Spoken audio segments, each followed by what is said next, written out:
안녕하세요. 제가 얼마 전에 상품권 사기를 당했어요. 예전에 사기 안 당하는 법이라고 올린 영상이 하나 있었는데, 네, 그렇습니다. 제가 당했습니다. 하하하하하. 사기를 어떻게 당했냐? 대부분 중고나라에서 물건을 싸게 사려다가 사기꾼한테 속아서 사기를 당하는 경우가 많은데, 택배 거래를 하다가 사기를 당해요. 그래서 저는 중고 거래를 하면서 여태까지 택배 거래를 해본 적이 거의 없어요. 열에 아홉이 직거래였는데 그나마 몇 번 해본 택배 거래도 전부 물건이 제대로 왔어요. 1%라도 사기를 당하지 않으려면 택배 거래는 안 하는 게 답입니다. 그런데 직거래 귀찮잖아요. 언제 판매자 근처까지 가서 택배 거래를 하고 있어요. 그러니까 사람들이 택배 거래를 하지 말라고 그렇게 외쳐도 택배 거래를 하는 겁니다. 나는 안 당하겠지 하고 하다가 당하는 거예요.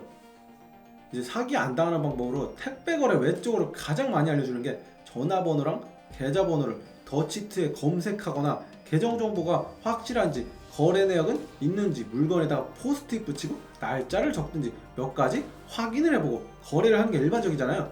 여기서 모든 게 이상이 없으면 사실상 사기를 당할 확률은 없다고 보시면 돼요. 저도 마찬가지로 확인을 해보니까 본인 계좌에, 본인 이름에, 본인 계정에 전화번호도 본인 거였는데 돈을 입금하니까 상품권이 오긴 왔어요. 10만원짜리를 8만원에 샀는데 이게 어떻게 보면 직거래는 아니고 택배 거래의 일종이라고 보시면 되는데, 그때가 아마 저녁 먹기 전에 산 거라서 구매를 하고 사용을 하려고 시도했던 텀이 아마 한 1시간 정도 됐을 거예요. 저녁을 다 먹고 계산을 하는데 직원이 금액이 7,600원이 남았대요. 뭔 소리냐고 하고 상품권 바코드를 찍은 거를 봤어요. 그랬더니 진짜 7,600원이 남았어요. 일단 제 카드로 결제를 하고 집에 온 다음에 뭔가 이상해서 콜센터에 전화를 해봤더니 당연히 답은 뻔하죠. 이미 누군가에 의해서 92,400원이 사용된 상태라는 겁니다. 아, 당했구나 싶었죠. 딴 사람한테 판매한 상품권을 또 판 겁니다. 이 방식이 이제 직거래는 아니고 택배 거래의 일종인데 모든 게 이상이 없는데 사기를 당한 겁니다. 10만원짜리가 7,200원이면은 안 보낸 거랑 거의 똑같잖아요. 그래서 상품권 판매자한테 잔액 관련해서 말하고 돈을 돌려달라고 했더니 퇴근하고 보내준다고 하길래 집에 가서 기다렸는데 퇴근 시간이 지나도 답변이 안 옵니다. 올 리가 없죠. 그냥 느낌이 쎄했어요. 안 올 것 같더라고요. 다음날 아침에 최후 통첩 보냈어요. 점심 전까지 입금 안 하시면은 이제 입금할 의사 없는 걸로 알겠다고요. 이미 차단을 한 건지 이른 점심시간이 지나도 사라지지 않더라고요. 그래서 사기당한 바로 다음날 바로 경찰서로 갔습니다. 실행이 오지고요. 일단 경찰서를 갔는데 후딱 해치고 오려고 점심시간에 갔어요. 교대 근무를 할 거라고 생각하고 점심시간에 밥도 안 먹고 갔는데 다 점심 먹으러 가서 사람이 없습니다. 조금 기다리다가 점심시간 거의 끝나고 나서 사람이 오더라고요. 사이버 수사대 쪽으로 가서 신고 접수를 하려고 하니까 사기당한 증거가 있으면 달라고 그러는데 이거 미리미리 준비해 가셔야 되는데 USB나 휴대폰 데이터로 들고 가지 마시고 무조건 A4용지에 출력해서 잘 보이는지 확인하시고 가져가셔야 됩니다. 저는 카카오톡 대화 내역이랑 입금 확인증 그리고 상품권 잔액 내역을 프린트로 뽑아서 갖다 줬더니 이 정도면 증거로 충분하다고 신고된다고 하더라고요. 그리고 인터넷에서 신고 접수를 하고 왔냐고 물어보길래 안 했다고 하니까 인적사항 적는 걸 주면서 적으랍니다. 적었어요. 상대방에 대해서 아는 부분을 최대한 적으면 돼요. 관련 증거를 제출했다고 하더라도 한 번 더 적어야 됩니다. 접수를 하고 있는데 옆에 상품권 사기를 당해서 신고하러 온 사람이 있었어요. 금액도 똑같아요. 10만원짜리 8만원에 사기당했다는데 순간 똑같은 사람한테 사기당했나 싶어서 물어보려다가 그냥 관뒀습니다. 예전에 일이 있어서 경찰서에 한번 간 적이 있었는데 그때 중고나라 사기당해서 신고하는 사람을 본 적이 있거든요. 내용까지는 좀 기억이 안 나는데 그때 본 게 진술서 비슷하게 육하원 측에 맞춰서 작성하는 걸 봤었어요. 그게 한 5년 전인가 그럴 거예요. 지금은 진술서가 조금 다르게 생겼더라고요. 모든 질문이 문답 형식으로 되어 있어서 작성이 되게 편해요. 몰래 하나 찍어왔거든요.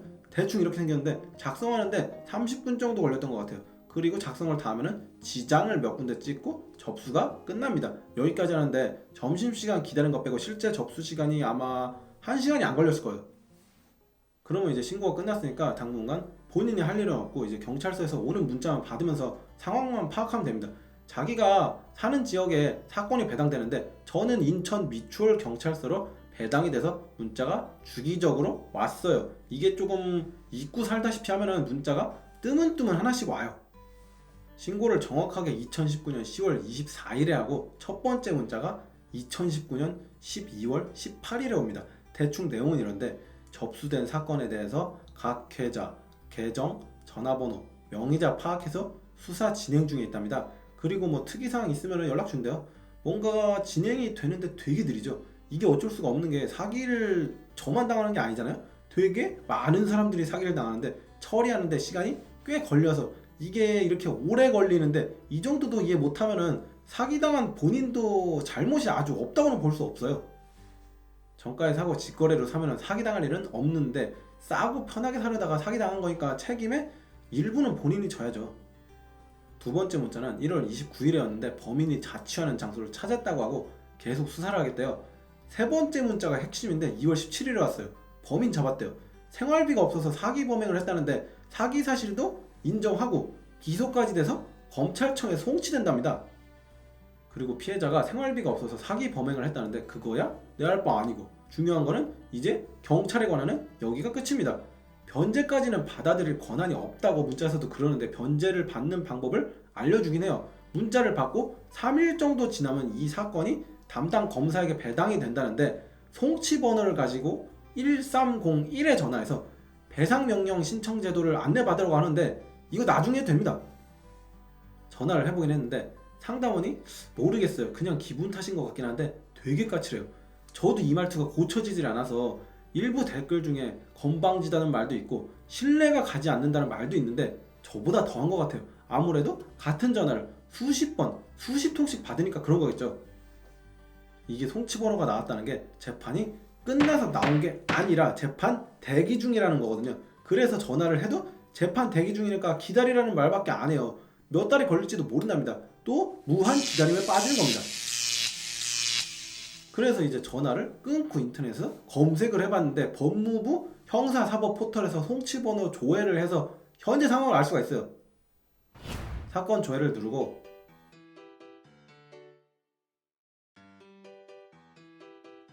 경찰 사건을 누른 다음에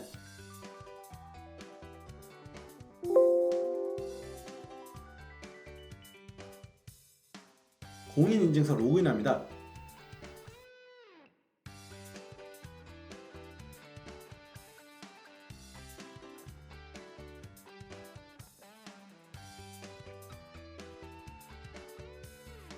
그러면 몇 가지 선택하는 곳이 있는데 여기서 자기가 아는 내용을 찾아서 검색을 하면은 결과가 나와야 하는데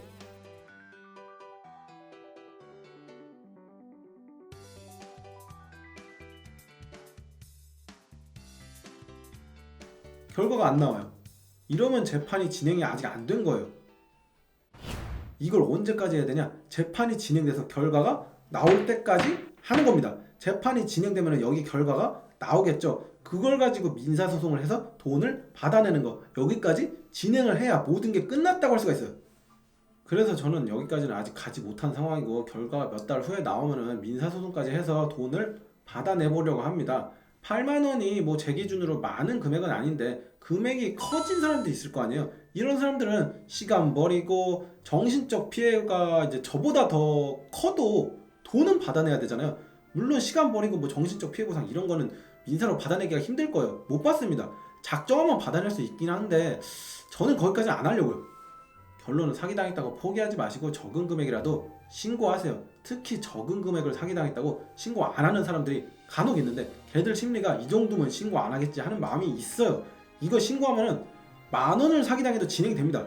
그나마 저는 명의자가 일치했는데도 4달 이상이 걸린 거 보면 명의자가 아마 일치하지 않으면은 6개월 이상이 걸릴 수도 있어요.